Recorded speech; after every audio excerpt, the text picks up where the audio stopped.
खबर आपको बताऊं, मॉस्को में पुतिन से मिले हैं एनएसए अजीत डोभाल। रूसी राष्ट्रपति ने प्रधानमंत्री मोदी को न्योता दिया है। ब्रिक्स शिखर सम्मेलन में रूस आने का निमंत्रण दिया गया है। प्रधानमंत्री नरेंद्र मोदी से फिर पुतिन करना चाहते हैं मुलाकात। पीएम मोदी के साथ द्विपक्षीय बैठक करना चाहते हैं पुतिन। तो बड़ी खबर आपको बता रहा हूं, अजीत डोभाल से कल मुलाकात हुई है व्लादिमीर पुतिन की।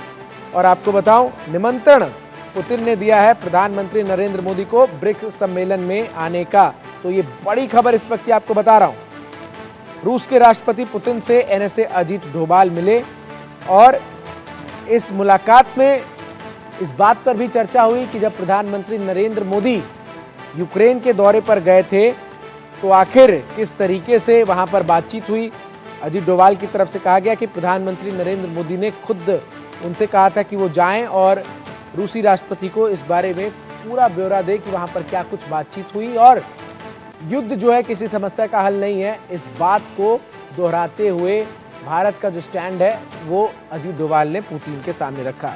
रूस और यूक्रेन के बीच जारी युद्ध में आने वाले समय में कुछ बड़ा मोड़ जो है वो देखने को मिल सकता है, क्योंकि प्रधानमंत्री नरेंद्र मोदी इस मामले को सुलझाने के लिए अब शिद्दत से लगे हुए हैं।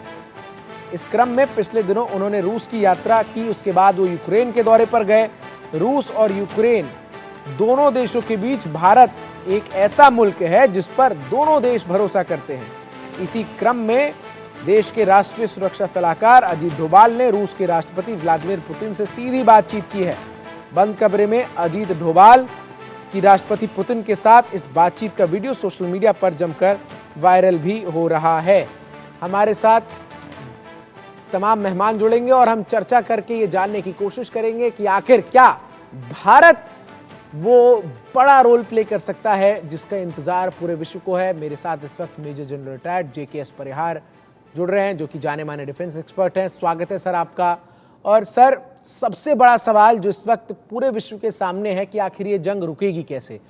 और जिस तरीके से प्रधानमंत्री के दो दौरे रहे हैं, पहले रूस का, फिर यूक्रेन का और फिर अजीत डोभाल का, रूसी राष्ट्रपति पुतिन से मिलकर यूक्रेन के दौरे को लेकर पूरी तरीके से ब्रीफिंग करना, ये किस तरफ आपको जाता हुआ नजर आ रहा है?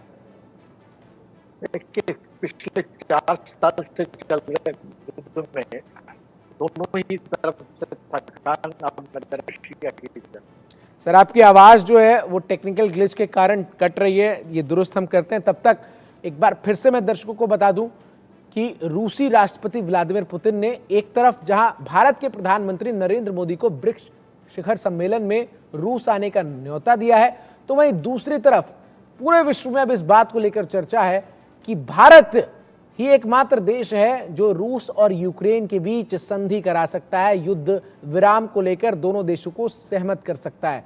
आखिर हम ऐसा इसलिए कह रहे हैं क्योंकि बीते दिनों जब प्रधानमंत्री नरेंद्र मोदी यूक्रेन में थे तो यूक्रेन के राष्ट्रपति ज़ेलेंस्की के साथ भी उनकी जो केमिस्ट्री नजर आई थी वो साफ तौर पर इस बात को दर्शा रही थी कि यूक्रेन चाहता है कि भारत इस पूरे मामले में जो है वो मध्यस्थता करे और रूस को इस पूरे मामले में वो समझाए। तो वहीं दूसरी तरफ रूस के राष्ट्रपति व्लादिमीर पुतिन तो खुले मंच से इस बात का जिक्र कर चुके हैं कि भारत ही एकमात्र ऐसा मुल्क है वैश्विक पटल में जो कि दोनों देशों के बीच इस जंग को रुकवाने के लिए मध्यस्थता के तौर पर काम कर सकता है।